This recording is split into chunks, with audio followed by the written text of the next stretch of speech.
Shalom ya, saya ingin menceritakan sejarah Abraham ya, dan sejarah Melkisedek di luar Alkitab ya. Menurut sejarah ini ya, Yahudi ya, di pustakaan Yahudi ini mengatakan ya, Abraham itu lahir dengan nama Abram ya, di kota Ur di Babilonia ya, pada tahun 1948 sebelum Masehi dari penciptaan ya, sekitar 1800 sebelum Masehi ya.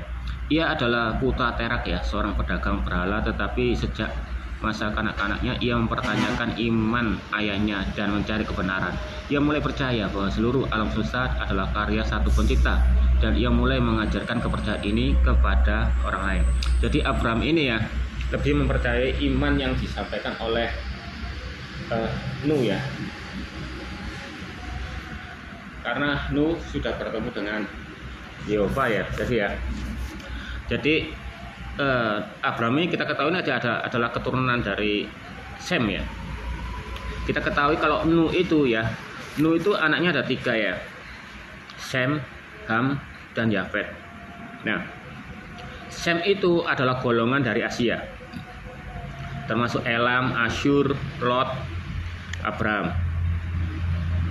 Kalau Ham ini golongan Afrika seperti Kanaan, Raja Nimrod ya, dan sebagainya. Yafet ini keturunan untuk orang Eropa seperti Gomer, Magog ya. Nah,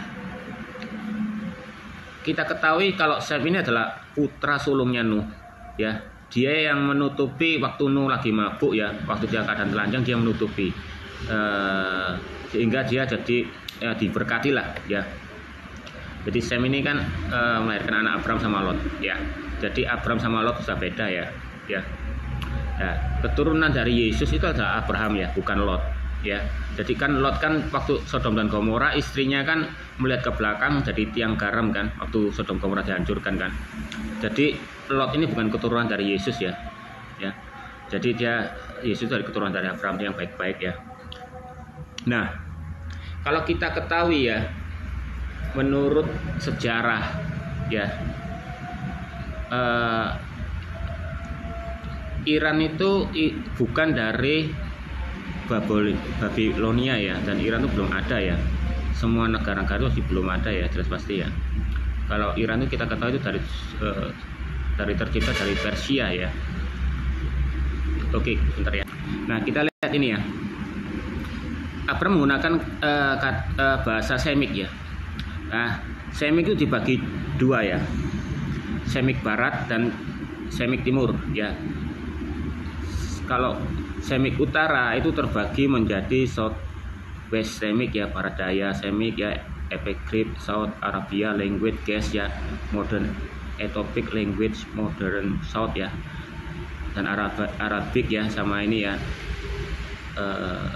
North Arabian Language Classic Arabic Modern ya, dan Central Semitic ya, Northwest ini kira-kira nggak salah barat laut ya. Nah, ini Amorite Organic Canaanite Language, Amharic Language ya, Modern Hebrew, Modern Amharic. Nah, kata-kata Arab dan Ibrani ya itu dari West Semik ya. Kalau Timur Semik itu Akkadian, Babylonian, dan Assyrian ya. Nah, itu kata-kata yang dari Semik ya, ini menurut Ensiklopedia Britannica ya 2008. Oke ya. Jadi di pustakaan Yahudi ini mengakui bahwa Abraham ini juga termasuk nabi, dan Sarah itu juga termasuk nabi perempuan ya. Ya, Abraham ini mencoba meyakinkan ayahnya Terak tentang kebodohan penyembahan berhala. Suatu hari ketika Abraham ditinggal sendirian menjaga toko, ia mengambil palu dan menghancurkan semua berhala kecuali yang terbesar. Jadi ada patung yang paling besar ya. Ia meletakkan palu itu di tangan yang berhala yang terbesar, seolah-olah berhalanya itu yang besar itu yang melakukannya. Ketika ayahnya kembali bertanya, apakah yang terjadi? Abraham berkata, berhala-berhala itu berkelahi dan yang besar itu menghancurkan semua berhala yang lain. Ayahnya Abraham berkata, jangan konyol, berhala-berhala ini tidak memiliki kehidupan atau kekuatan, mereka tidak dapat melakukan apapun. Abraham menjawab ya, lalu mengapa kamu menyembah mereka? Disindir gitu. Akhirnya satu-satu pencipta sejati yang disembah Abraham yang memanggilnya, yakni Yehova mulai tertarik dengan Abraham ya, dan memberi tawaran jika Abraham mau meninggalkan rumahnya dan keluarganya ya, Makanya seperti itu Yesus, ya. Siapa kau berkata aku membawa damai, aku membawa pedang. Yang memisahkan tuh memisahkan, bukan membunuh loh ya. Orang Islam itu salah berpikir. Dia tuh memisahkan antara ayah dengan ibunya, ibunya dengan anak-anaknya. Jadi apa? Pemikirannya, ya, terjadi pemurtatan, ya. Makanya orang-orang murtad diusir sama bapaknya Islam, kan ibu-ibunya Islamnya, bahkan diusir, dikeluarkan dari kakak. Nah, seperti itulah, ya. Tidak membawa kedamaian, istilahnya dalam segi ini ya, dalam segi agama ya. Nah, akan menjadikan bangsa yang besar dan memberkatinya. Dan Abraham menerima tawaran ini ya. Ya, diberi perjanjian antara Yehova dan orang-orang Yahudi pun diterapkan Kejadian 12 ya. Ya. Jadi makanya itu kenapa Abraham dipanggil sebagai bapak iman ya, karena dia yang paling percaya, termasuk dia itu Ishak ya. Ya, itu mau disembelih ya dalam nyata loh. Kalau di Al-Quran kan mimpi bahwa Ibrahim itu mimpi dan berkata pada Ismail, aku mimpi, aku menyembelih kamu, bagaimana menurutmu? Kan mimpi. Jadi Al-Quran itu hanya mimpi-mimpi. Ini kejadian kisah nyata ya. Nah, karena Ishak itu lahir, akhirnya timbullah sunat itu. Nah, sunat itu dianggap orang Muslim itu penebus dosa. Itu hanya sebagai tanda perjanjian antara Yehova terhadap Ishak ya.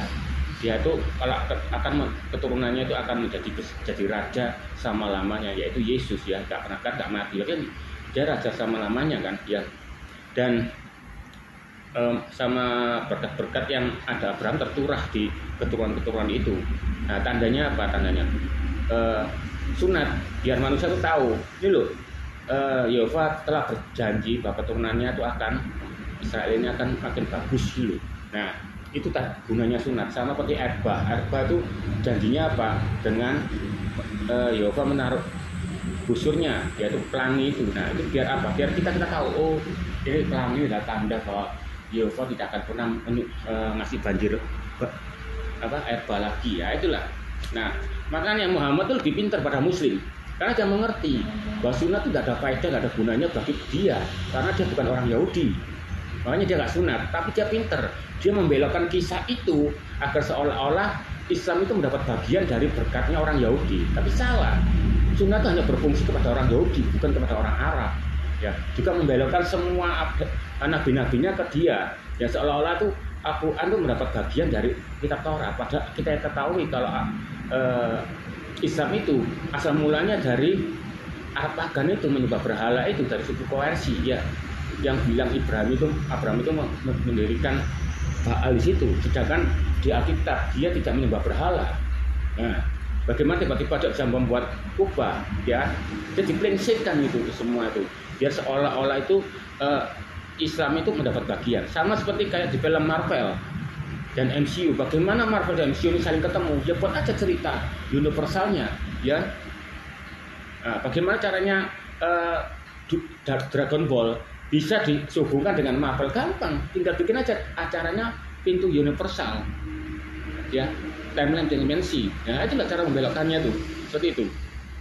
Nah, ini ya, gagasan Brit merupakan hal yang mendasar bagi Yudaisme tradisional ya. Kita memiliki sebuah perjanjian, sebuah kontrak dengan Yehova yang melibatkan hak dan kewajiban ya, dua pihak ya.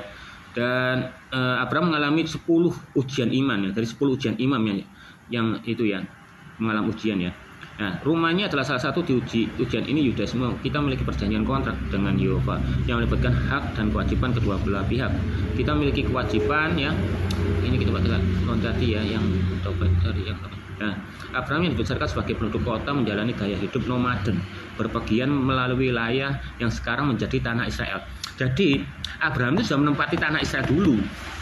Ya, bahkan Yehova menjanjikan tanah ini kepada keturunan Abraham.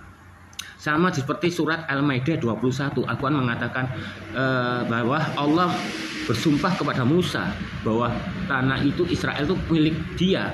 Nah, janganlah kamu berbalik kepada musuhmu. Musuh siapa? Yang mau mengambil tanah Israel ini, maka kau akan jadi orang-orang yang merugi. Jadi Musa itu sudah mempertahankan sama Allah itu tanah Israel itu, ya kan? Nah, jadi orang Palestina dan Arab, dia itu bukan orang pribumi, dia itu orang pendatang. Justru dia yang nggak punya tanah. Jadi sama seperti kayak Madura sama suku Dayak. Ya, oke, kamu izinlah sini. Dan makin banyak ya, dia ngeklaim itu tanahnya dia. Nah, pernah di sejarah mengatakan ya, ketika orang Israel itu menyerang Mesir menyerang Israel. Nah, tidak ada kalah, tidak menang. Tapi Palestina itu pinter. Dengan cepat-cepat dia mengegregasikan PBB. Ya, dia mengatakan dia itu tanahnya dia ke PBB. Nah, sama terjadi seperti Indonesia. Pada waktu Jepang dibom atom, ya kalah. Dan Jepang di Indonesia pura-pura itu biasa-biasa saja. Tetapi kawan-kawannya Soekarno ini mendengar bahwa Jepang itu telah kalah. Makanya Soekarno cepat-cepat menegasikan di PBB bahwa ini adalah negara Indonesia. Nah, kenapa Indonesia dijajah sama Jepang sama Belanda? Karena dia belum diakui sama PBB kalau itu negara Indonesia. Jadi berhak itu dijajah. Tapi ketika delegasi itu didelegasikan bahwa ini ada bangsa Indonesia, maka dia nggak dijajah lagi sama Belanda sama Jepang. Itu loh ceritanya. Nah, makanya di Wikipedia status negara Palestina itu adalah sengketa, masih belum diakui, gitu loh. Nah, jadi ya, Abram yang dibesarkan sebagai penduduk kota menjalani gaya hidup nomaden ya mungkin karena keturunan Abram disebut orang Ibrani ya sebenarnya Ibrani itu ada tuh mulai dari Abram ini sendiri ya, mungkin karena merupakan keturunan Eber ya, atau mungkin karena ia datang dari seberang Eber, sungai Efrat, tanah Israel ya selama bertahun-tahun. Yehova menjanjikan tanah ini kepada keturunan Abram ya.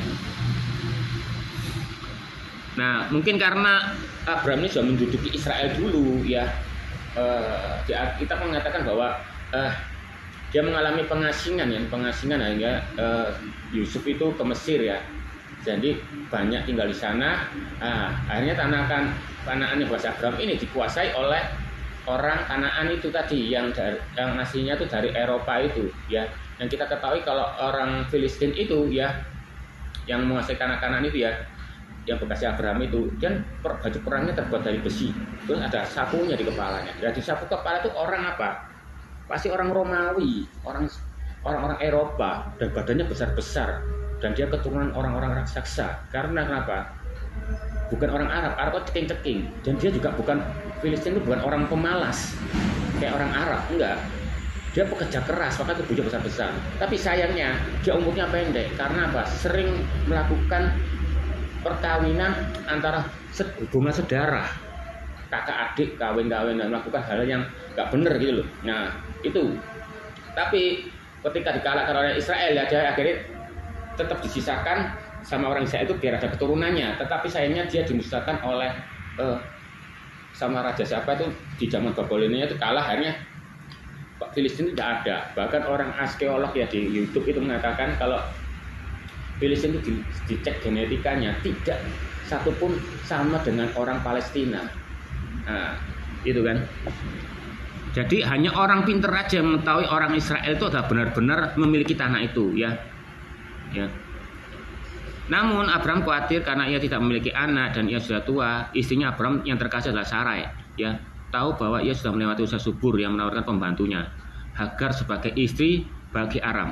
Nah, kalau kita lihat ini ya, Sarah ini yang ngasih Hagar jadi untuk dikawinkan oleh Abraham, dan ini timbullah Ismail. Nah, itulah orang mikir gara-gara Sarah sih akhirnya Ismail tumbuh. Nah, kita jangan lihat ini. Ini kalau menurut ini dia orang ini ya, zaman dulu ya. Nah, jadi menurut dokumen Nuzi. Nah, dokumen Nuzi adalah sebuah batu ya. Nah, kalau kita lihatnya dokumen Nuzi.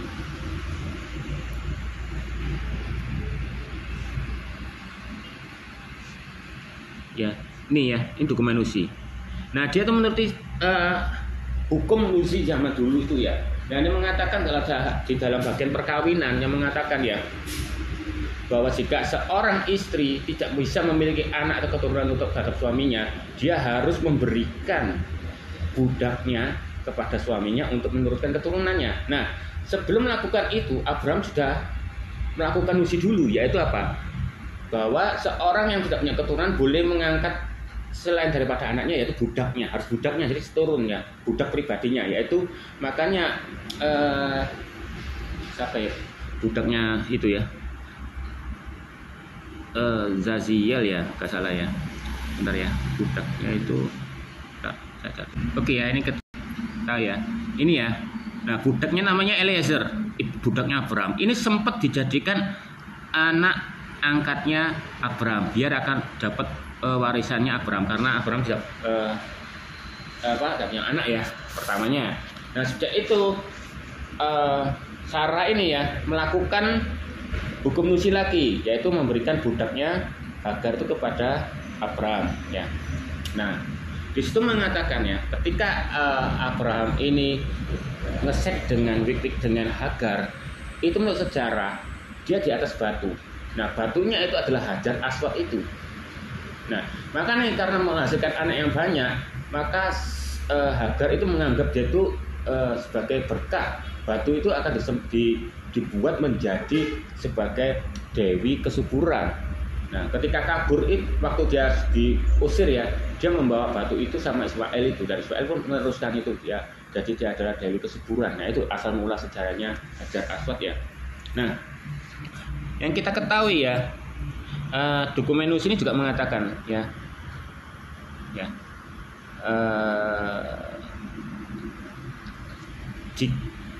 akhirnya melahirkan anak, akhirnya tuh dia menyinggung perasaannya Sarah ini ya. Ya mungkin dihina karena kamu nggak punya anak dan sebagainya, mandul dan sebagainya mungkin ya. Karena Sarah ini rasa resah ya, akhirnya diusirlah Hagar itu ya sama Ismail. Tapi Hagar itu berkeluh kesah, dan malaikat Jibril itu mengatakan ya, malaikat Gabriel ya berkata, kamu kembalilah ini, biar kamu disesah sama bersabarlah gitu. Nah, inilah pinternya Yehova ini, disuruh kembali tuh Hagar itu. Agar apa? Terpanasi Sarah. Artinya apa? Dia berpuasa. Seandainya kalau Hagar ini dibiarkan sama Yehova untuk pergi aja, nggak disuruh kembali, mungkin Sarah ini nggak mau puasa mungkin. Terus biarkan nggak punya anak, ya udahlah, itu apa? Sudah takdir lah, atau apalah, mungkin ginilah. Nah, karena datang lagi ya, Sarahnya akhirnya apa? Gak kuat. Waduh, akhirnya dia berpuasa. Lahirlah Ishak ya. Nah, Ishak ini lahir. Nah, kita melihat ya bahwa ketika lahir Ishak ya, ada mengatakan, oh gara-gara Ismail ini bergaul dengan Ishak dan sebagainya, takut nanti terkontaminasi pikirannya dan sebagainya, atau apa menjaga-jaga. Nah, ada tujuan-tujuan seperti itu kan. Nah, sebetulnya enggak. Menurut dokumen Nusi ya, jika kalau istri sahnya ya, istrinya melahirkan sebuah anak yaitu Nabi Ishak tadi ya, maka budak itu berhak untuk pergi tanpa anaknya. Jadi Ismail itu biar tinggal. Seharusnya begitu. Karena nggak pergi-pergi, akhirnya Sarah mengusir dia beserta Ismail. Ya udahlah, kamu pergi sajalah, gitu. Kamu sama anakmu nggak butuh, ibaratnya gitu. Nah, kalau memang Hagar kan banyak perkenalan dengan budak-budak yang lain, kenal baik. Kalau memang Sarah itu jahat, pasti semua budak-budaknya Abraham itu mengikuti Hagar. Tapi gak ada satupun yang mengikuti Hagar waktu dia diusir. Berarti semua budaknya itu tahu akan dokumen Nusi ini ya. Nah, yang tidak sesuai adalah menurut adat Mesopotamia mengatakan anak dari keturunannya budak itu tadi ya seharusnya tinggal, kok diusir juga. Itu yang membuat Abraham itu gusar, marah terhadap Sarah itu tadi ya. Seharusnya menurut itu istrinya diusir. Nah, kebetulan sekali Ismail diusir juga ya, jadi tidak mendapat sebagian sedikit pun dari warisan Abraham itu. Jadi tidak ada bagian dari tanah Israel itu tadi ya kan. Nah, jadi Eliezer ini, budak ini ya juga tidak hamba yang setia. Dia nggak dapat warisan gara-gara Ishak lahir, enggak. Dia tetap membantu Ishak itu mencari istrinya yaitu Ribka ya kan. Dan semua budak-budaknya Abraham ini semua adalah setia semua, setia pada Abraham semua ya. Tidak ada yang berkhianat ya tidak ada yang berkhianat lah. Nah, itu ya menurut hukum Nusi. Ya. Begitu juga Sarah ya. Sarah ini juga menurut ini ya sejarah Yahudi juga ya mengatakan ya. Sarah adalah saudara tiri Abraham ya, anak dari ayahnya tetapi bukan dari ibunya. Akan tapi sulit ya disebutkan tentang ketidaksuburannya ya. Dan sebagainya ya dianggap saudara Abraham bilang takut karena Firaun suka takutnya Abraham dibunuh, akhirnya suruh Sarahnya mengakui kalau dia itu adalah saudaranya ya. Memang benar dia itu ada saudaranya, saudara tirinya ibaratnya dari ayahnya ya. Nah itulah tadi ya. Jadi Abraham nggak bohong di sini ya. Saya ikut nggak berbohong tapi juga untuk melindungi dia juga dari. Tapi sebenarnya itu waktu Firaun itu tertarik, akhirnya Abraham dikasih harta-harta banyak-banyak. Tapi ternyata dia dimimpikan oleh Yehova ya. Akhirnya dia nggak jadi, akhirnya beri ya itulah. Ya. Jadi inilah kisahnya Abraham ya dan Ismail ya. Jadi ini menurut dokumen Nusi, bukan Sarah itu jahat ya. Memang karena zaman dulu masih mempercayai dengan dokumen Nusi itu tadi. Nah, dan kita ketahui ya, waktu Abraham itu ya menyelamatkan Lot ya, dia ketemu dengan dua raja, ya, Melkisedek dan Raja Sodom. Kita lihat di sini ya, Melkisedek. Jadi Abraham ini dihadapkan oleh Yehova ya untuk dua pilihan di sana. Ketika Raja Sodom menyongsong dan juga ada Melkisedek di sana ya. Nah, Melkisedek ini ada. Nah, jadi di sana itu Melkisedek ya memberi Abraham itu roti dan anggur, bukan kata sama ya. Jadi asal mulanya di mezbah korban bakaran itu adalah roti dan anggur, itu yang mulai itu Melkisedek. Nah, Melkisedek ini adalah Yesus. Maka Yesus tidak berbohong. Sebelum Abraham ada, aku ada, dan aku sudah bertemu dengan Abraham. Kapan? Ya ini Melkisedek ini, ya roti dan anggur ya.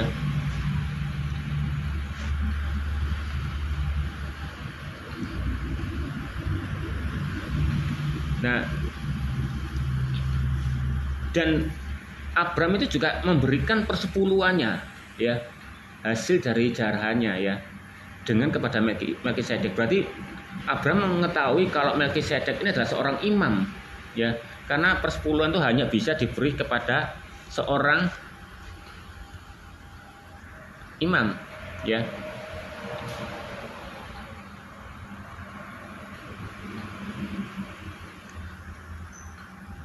Ini ya, tulisannya itu Melkisedek di sini. Nah, dan Raja Sodom itu meminta orang-orang, nggak tahu nih orang apa, mungkin anak buahnya Abraham, mungkin karena anak Abraham itu tentara-tentara yang terlatih ya. Bahkan Abraham berkata, aku tidak mengambil dari hasil jarahanku ya, semua kamu ambil. Jadi dia itu mengatakan ya,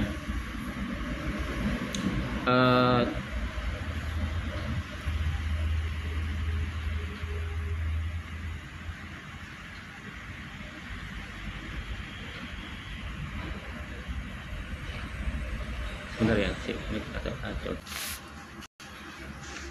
gini ya.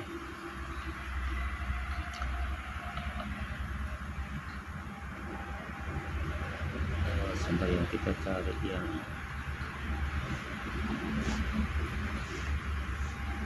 nah, orang Islam berkata itu Melkisedek itu ada Raja Sodom. Enggak, di sini ada dua orang ya.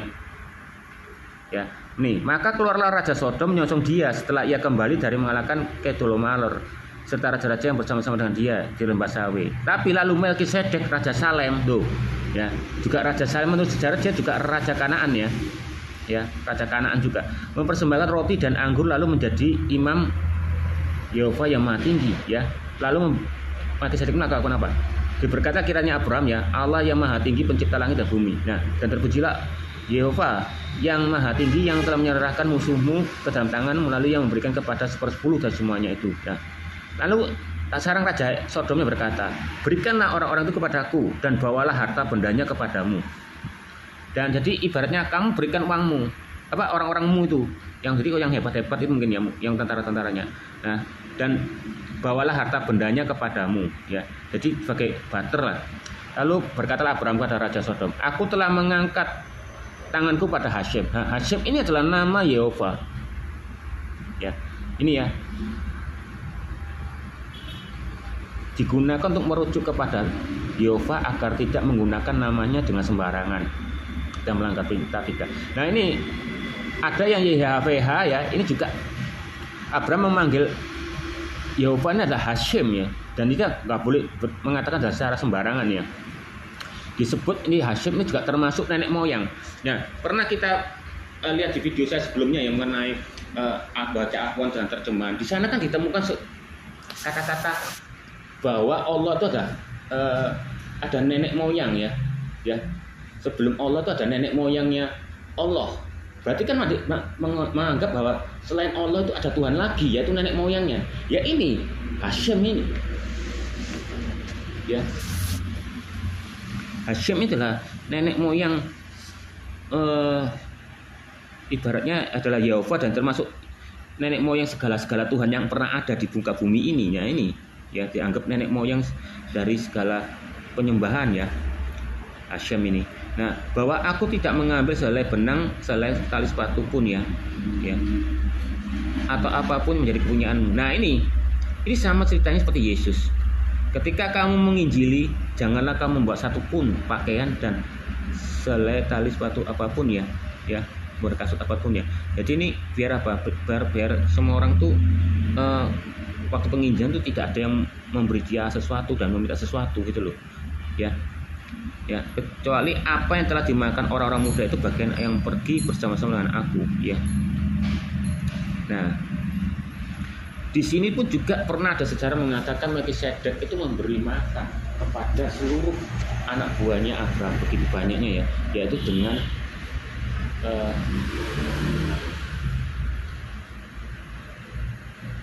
apa?